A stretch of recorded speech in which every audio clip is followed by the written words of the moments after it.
Hey everybody, how you doing? Tekking and Barry back again. This is unrelated to the video, but I just wanted to bring this up because it's awesome. I went to a convention yesterday, and I have finally acquired the true Enma. I already owned a version of Enma, but that was the version before the official color scheme had come out, and so now I own Enma as Oda intended Enma to be, with the awesome purple scabbard. Haha! I can truly become King of Hill with this. Damn it, Bobby! Get away from my propane. Okay, so today's video, no, we're talking about Luffy, okay? Maybe we could talk about Enma, too. I don't know. My videos are tangents. They kind of end up wherever they do. But I know, today we're going to be talking about Luffy, spoilers for the last chapter, 1046, also which ties into 1045, which also tied into 1044. So, spoilers for all that stuff. Luffy is now the god of lightning! Ah! Lightning bolt! Oh my god. Alright, so, this is going to be overall a video discussing on how the different, ways Luffy could win this fight against Kaido. It also addresses, what if Kaido wins the battle as well, because I honestly do not think, even if Kaido were to defeat Luffy while he's in Gear 5th, I don't think, the war would just be over and Kaido would rule supreme. I still want to go with that idea of Luffy might end up losing the fight, but Kaido is just so drained and weakened, especially at this point. Like, before, he still had a little bit of gas left in the tank after he thought Luffy was dead after the Cypher Pool Zero agent interfered, and then he's like, everybody bow before me, okay? So yeah, he might have still had a little bit of strength left there, but right now, as he currently stands, Kaido is about ready to drop, I think, and Yamato even confirms this. That was how the last chapter ended. Yeah, it ended with Luffy picking up a lightning bolt, about to throw it in Kaido's face, and Kaido's just kind of smirking like, yeah, alright, this is the way it should be, right? But then it was also Yamato shouting to Momonosuke, the flame clouds that Kaido created are finally coming undone, and the island is beginning to tilt.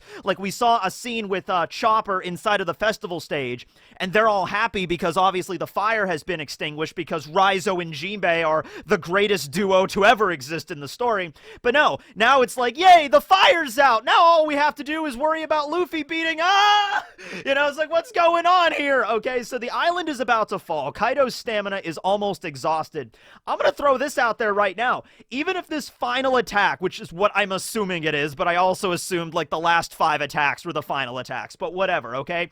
Even if this final attack that Luffy has, where he picks up a lightning bolt, don't worry, we'll get back to that, throws it at Kaido, and maybe Kaido, he manages to destroy the lightning bolt in the process, and the final attack doesn't work, and Luffy's Gear 5th ends, and Luffy ends up not dying the same way he did last time, where, Kaido attacks him, and then the CP0 agent distracts Luffy, and then Kaido hits him head on, and Luffy had really no way to defend himself, and I like to think he straight up died there for a couple of seconds.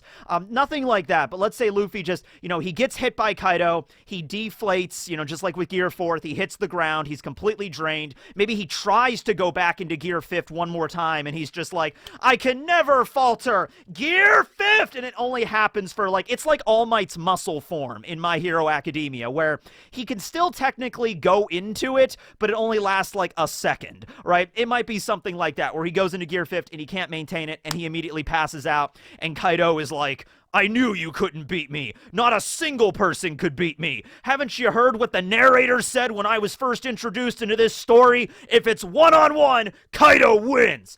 But he's really drained. His HP, it's at 1 right now. It's in the red. He is about to pass out, and he can even feel that. He might even admit it. It's just man, you came really, really close to finishing me off, Straw Hat, but it wasn't good enough, And so then we have the moment with all the other survivors of Onigashima, everybody that can still stand and can still fight.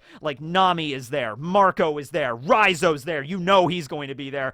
My god, I made that whole joke at the end of the review where Raizo's the one that shows up and, takes off his arm weights like Rock Lee and just completely obliterates Kaido. But he could still show up and help fight, that could still happen. Jinbei's there. I don't know if Sanji's going to show up, but he's back in action, so maybe he could. Frankie's helping out Zoro right now, but maybe Frankie could help out. Honestly, actually, you know what's crazy? Frankie, just in his regular cyborg body, has really not taken that much damage throughout the course of this war. It was the Frankie Shogun he was in for the most part that took a lot of the damage and was eventually destroyed by Sasaki. See what I mean by the tangents? But at the end of the day, Frankie himself, I mean, he's probably running low on cola right now, but in terms of just like physical damage on his actual body, not really all that much, not even close to as much as happened with Senor Pink at Dressrosa. You know what I'm saying? So Frankie might still have a radical beam or two in him, right? And so Kaido's there, he's reeling, he's about to fall over, he's defeated Luffy, and then everybody else stands in front of him, and it's just like, well, you're not just fighting Straw Hat. This war was with all of us.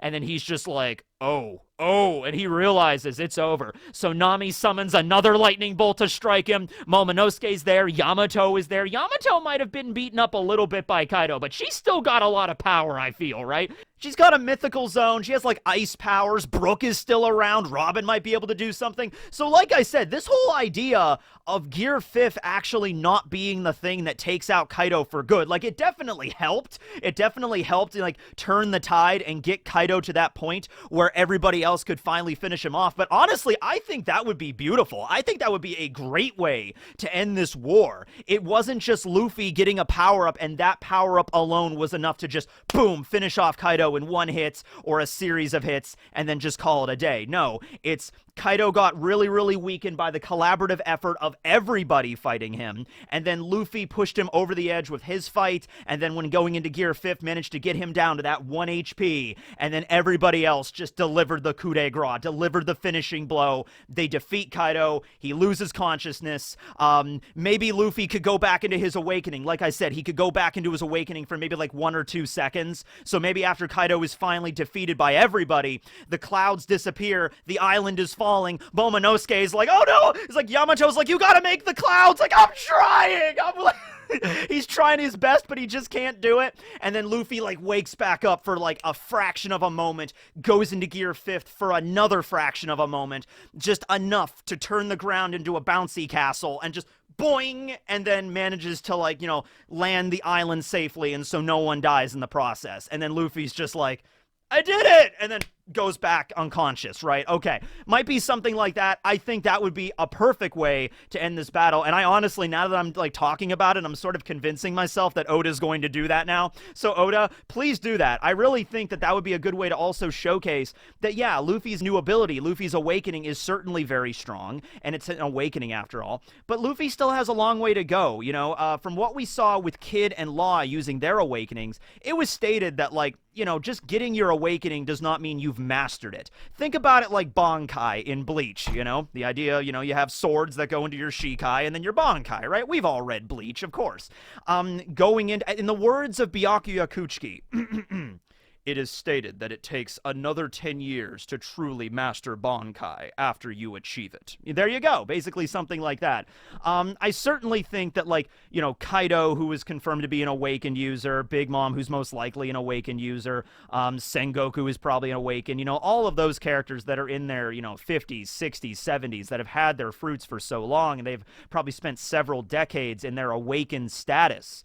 At that point, at that level, they can kind of, like, control it perfectly. Luffy, there's some downsides with Gear 5th, okay? There's definitely some downsides. One of which is his personality shift a little bit. I shouldn't say personality shift. It's just his body is so, like, hyped up on the awakening that he's not, like, paying attention to what he should be, okay? It's sort of like in a situation of, like, if you were to be drunk or something. Like, you're still who you are. It's just, like, everything's kind of skewed a little bit, I guess. Says me, who's never been drunk before, okay? But you know what I mean. It's the same basic premise, okay? So Luffy has to work to control that a little bit, maybe to focus a little bit better while he's in Gear 5th. That would definitely help. And also just all of the things that he can do in Gear 5th, it's sort of set up like the sky is the limit for Luffy. Like, not only is he able to have every other form that he's had before, even to the point where he can turn into a giant now, but he can also do things that he was never before capable, like literally grabbing a lightning bolt and throwing it at Kaido. So let's talk about that now, okay?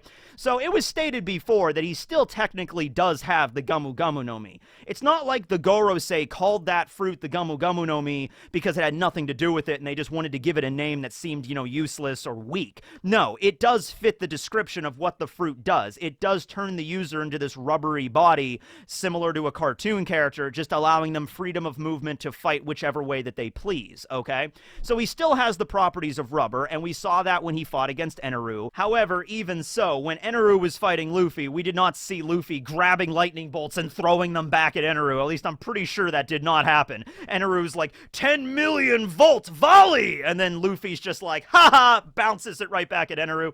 Honestly, would have done nothing to him because he's made out of lightning. He has the power of the Logia. So even if Luffy could do that same trick he's doing with Kaido now, probably wouldn't do a lot of stuff to Eneru or really anything at all, honestly. But he was immune to it, okay? So we've already established that, okay? Now, the question is Luffy creating this lightning bolt on his own, or is he grabbing a lightning bolt out of the sky and using it that way, okay?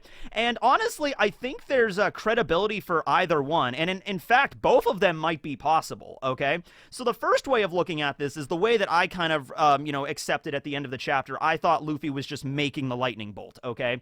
Because Luffy has shown before to utilize static electricity like the Thor elephant gun that he used at Dressrosa against Don Chinchou. He has been shown to generate electricity through his fruit, just like he was shown to generate fire through his fruit. Now, I originally assumed these were through, like, actual physics, like, friction to create, Red Hawk, and then with static electricity to create Thor elephant gun. Now we're getting into the idea that Luffy has the power of fire at his disposal, with electricity being like an extension of that, is really not that ridiculous. And actually, hold on, let me just double check something right here.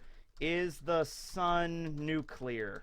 Can Luffy master nuclear powers? That'll be interesting to know for the future. Luffy turns into, like, a nuclear bomb or like some sort of like nuclear reactor that melts down or whatever. Gumu Gumu no Chernobyl!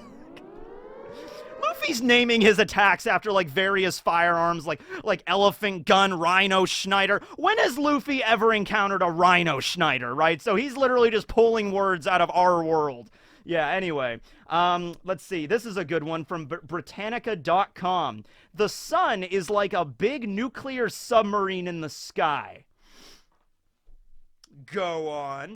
That's right. It's fueled by nuclear reactions that fuse hydrogen atoms together into helium and other heavier elements, releasing huge amounts of energy in the process.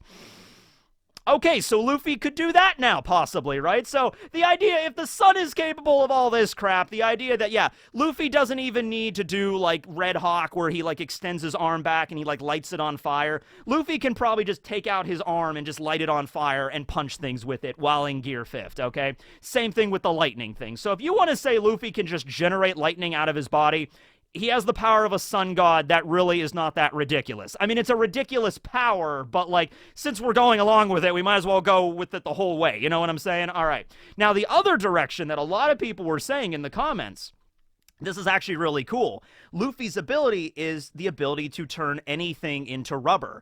And I think Oda is really starting us to, like, get thinking about all the stuff you can do with that. Not just turn the ground into rubber. I mean, yeah, you could do that, but that's like thinking really simplistic with it, right? Go to the next level where not just, like, inanimate objects can be affected by this, but also living things, like Kaido himself. His body can be adjusted and changed as long as Luffy is attacking him, can be turned into rubber as well. And it's like, okay, now let's take it to even the next level. Let's go even further than that. Things that don't even have, like, mass, or I guess technically everything has mass, but something that doesn't have, like, you can actually hold, nothing that's like solid matter. What about liquids? What about, like, semi-solids? Or in the case with lightning, plasma. It doesn't matter. It doesn't matter what Luffy touches. It doesn't matter if it's a gas, semi-solid, solid. Is plasma a fourth state of matter? I seem to remember plasma is a fourth state of matter that's completely something different. Whatever. It doesn't matter if it's the fourth state of matter or a fifth state of matter that only exists in One Piece. It doesn't matter. Luffy can turn anything into rubber, which means that when he touches something, he can turn it into something that's a solid that he can throw at his opponent that still maintains all of the qualities. So a lightning bolt coming out of the sky, if Luffy grabs it, that lightning bolt becomes solid, and sort of like transforms into like a cartoony lightning bolt that you would see like Zeus throwing in like a cartoon or something, right? And it transforms into that, but it's still a lightning bolt. It's still super hot and it still moves super fast. And then when Luffy chucks that at Kaido, like lightning lance or something, it's gonna hit him right in the face and it's gonna hurt, right? Okay. You want to go even further than that, though? You want to even go to the next level? You know, if turning the ground into rubber is like 2-dimensional, and turning living things into rubber is 3rd-dimensional, and then transforming things that don't even have a solid state into rubber is 4th-dimensional. You want to go into the 5th dimension? I don't even know how this would work, but it's Oda, it's manga. What if Luffy can turn abstract concepts into rubber? He could give physical form to thoughts and ideas. I know, that's ridiculous, but like I said, the whole point of this fruit, the whole point of this power is ridiculous. That was literally how Oda explained it as we went into it. The Gorosei called it the most ridiculous power in the world.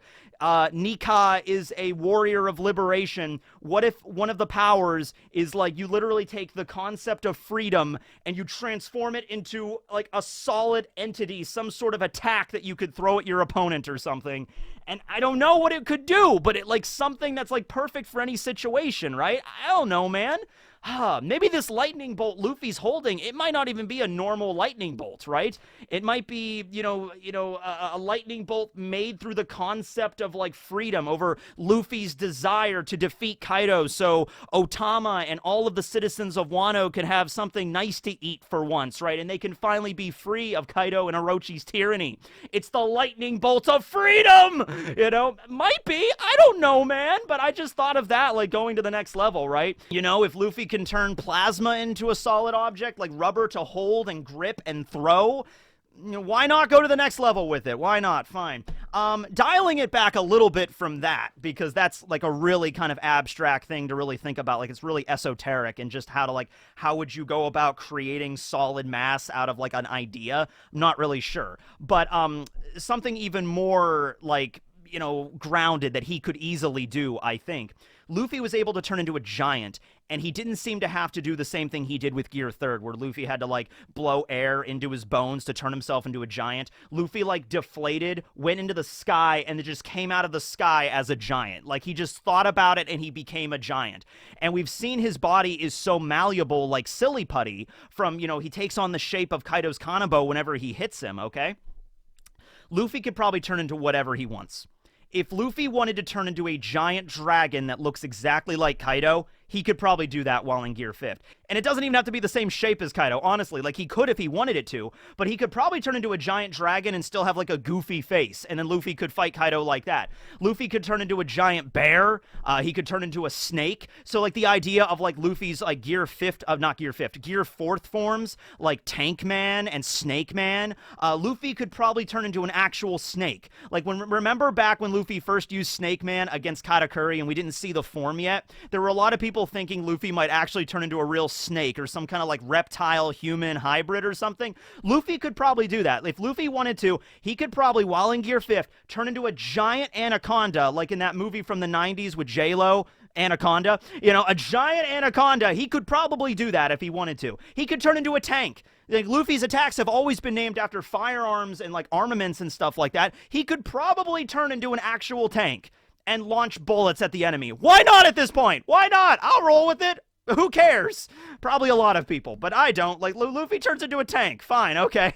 Like, but no, seriously, if he can just think to himself, I want to be a giant, and he turns into a giant, and he can be, as malleable as he is, he can make whatever shape he wants.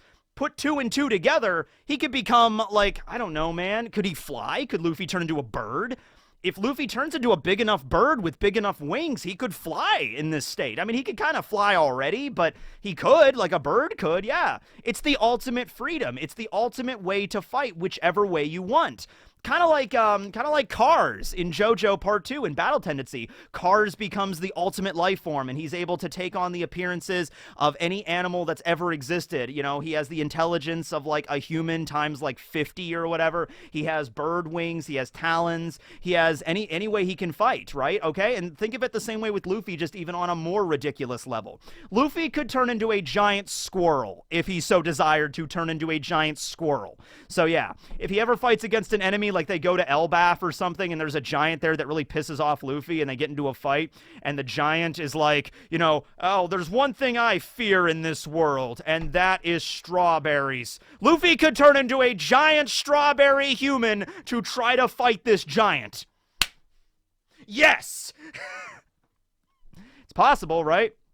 Oh my god. So, yeah, I think even without the lightning bolt being the thing that finishes off Kaido, I think there's a bunch of different ways Luffy could end the fight, like the more traditional way of the main character defeating the main villain, to kind of circle back to the main plot of this video. But yeah, even if Luffy does not win, though, like, even if Luffy gets defeated by Kaido at the end of the day and he can't go back into Gear 5th, I think there's more than enough people there that'll be enough to take Kaido out once and for all. And I think the group effort thing will be actually... I would like that more, I think. And then that shows that, like, Luffy still has a lot more, you know, ways to grow. But even if this lightning bolt does not finish him off, Luffy still has all these other things that he could do. And he probably won't be able to figure that out right now in this fight, because I think it's kind of like it was stated that, you know, he can take any form and he could sort of fight whichever way he wants. That might be a little bit of, like, overload for Luffy. Like, even Luffy was saying that. Like, what is this new form? I feel like I can do anything, right? That's too much going on at once, and Luffy's never really been good at, like, focusing. So it's like all of these ideas I just threw out there, like, Luffy might be able to make abstract, like, concepts and ideas into physical matter. Luffy might be able to take the form of a giant anaconda, or a giant bear, or a giant frog. But it's like there's so much stuff swirling around in his head right now, he can't focus on any one thing. So, yeah, it might be a thing like Luffy has to go away and think about all the stuff he can do in Gear 5th, and then next time he uses it in the next arc or whatever, it'll be a lot more controlled and a lot more focused, and that would be devastating. And he could maybe even learn to change in and out of forms. Like, he could go into Gumu Gumu no Giant, and then Gumu Gumu no Anaconda, and then Gumu Gumu no, you know, Rock. You know, like the Red Rock. The Rock is like a mythological, well, the Rock is Dwayne The Rock Johnson, of course. He could turn into Dwayne The Rock Johnson! No, Luffy turns into a giant mythical bird. And it's huge, and he could just fight like that. I mean, like, the possibilities here are pretty endless. I guess the limits would be, like, if Luffy wants to turn into a fish and he tries to swim, it's still a devil fruit power, but, you know, there might be ways Luffy might be able to fight on top of the water now, just like how certain devil fruits, like there was a comment the other day. What was the comment about? It was something like, oh, yeah.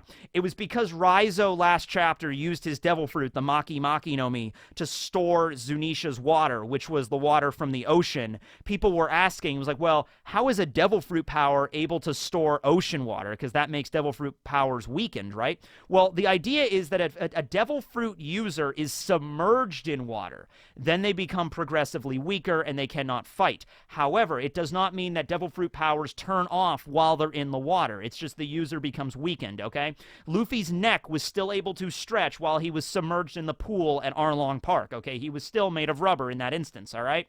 So devil fruit powers, they can still affect water in certain ways. It's just if the user is submerged. Another way of looking at it is look at what Perospero did during Totland. So he was able to circumvent his devil fruit weakness by creating a candy sea slug, and he was able to travel on top of that. Same thing with Big Mom. Aokiji was, of course, able to use his ice to freeze the ocean so he can ride across it on his bicycle, right? So devil fruit abilities can still affect water. It's just the users that are submerged in the water. So as long as Raizo did not jump into the ocean, he would be fine. If there's a large quantity of water in front of him, he could just use his Maki Maki powers to store it. That's what I said in the last review. Like, could Raizo just go up to the beach, to the ocean, and just make a scroll and, like, store 1 million gallons of water and then just have that for later? And just keep doing that over and over and over again, as long as there's not a hardcore limit to how many scrolls he can have at a time. Sure, he should be able to keep doing that. But the idea is, yeah, Luffy's ability in Gear 5th, he might be able to mold his body in a way that would allow him to float on top of the water, just like how if Luffy's about to fall into the water, he can use Gumu Gumu no Balloon to fill his body with air and then land in the water, so he won't sink. He'll just float on the water until somebody rescues him, okay? Well, maybe he can do a thing where he could fill, like, his feet with air, and so his feet will float on the water. It might be a little bit hard for him to balance or whatever, but he'll be able to fight on the water. He won't sink. It could be something like that, or he molds his body in another way, which just allows him to float on top of the water. He can mold his lower half of his body into, like, something like a boat or, like, some kind of shape or something, so he won't, like, like, seaplanes, how seaplanes have those, like, landing gears that, like, float on the water. Maybe Luffy could make something like that, and he could just float on the water and fight that way, so he won't sink. Yeah, something like that easily, but Luffy has to learn how to focus first, okay? It's going to be very difficult for him, but I think he could pull it off, okay? So, yeah, I think at this point, no matter what happens, I think the Straw Hats and the Rebellion, the Samurai, the Ninjas, everybody involved, they're going to win this fight. Whether or not Luffy beats Kaido at this point, he is so weakened. He is so close to being taken down. Yamato confirmed this in the last chapter. We got to wait 2 weeks to see what'll happen next, but I think the battle will be won in the Rebellion's favor. But yeah. Anyway, now we move on to the sorrowful last installment of Frog Facts. I'm sorry, everybody. I could keep going on with the frogs, but we got to move on to the next animal fact, okay? But it's okay, because I actually have a double dose of frog facts today. There were actually 2 frog species that I wanted to discuss a lot, all right? So let's cue that intro for the last time. Tekking.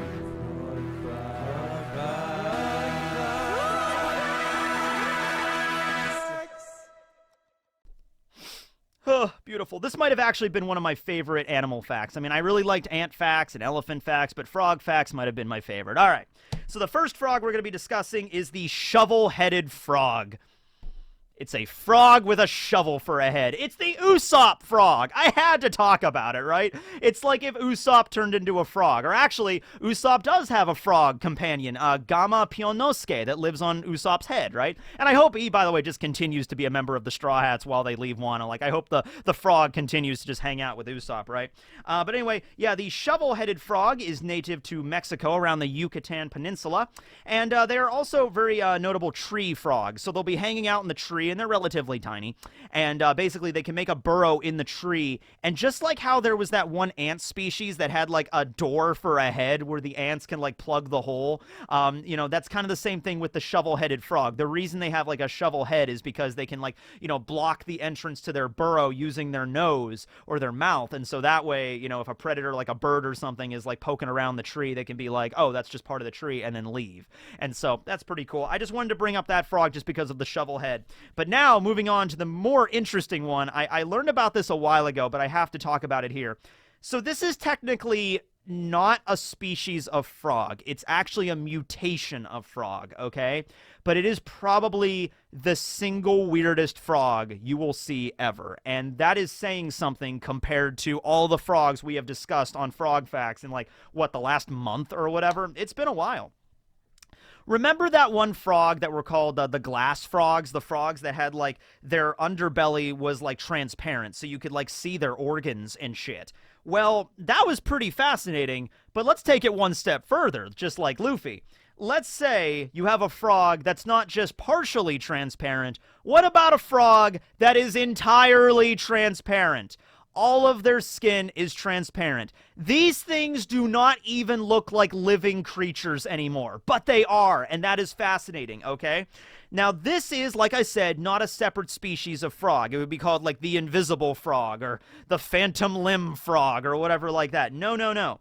These are a mutation of frog that are found in Krasnoyarsk, Russia. Probably messed up the pronunciation, but the theory is that they are a byproduct of pollution, because frog eggs lack a protective membrane around them. So when a frog lays an egg, you might have noticed that there's a lot of a running theme throughout this series where frogs go to extensive lengths to protect their eggs, like that one frog that like eats them and keeps them inside their vocal sacs for like 6 weeks and then regurgitates them after they've hatched, okay?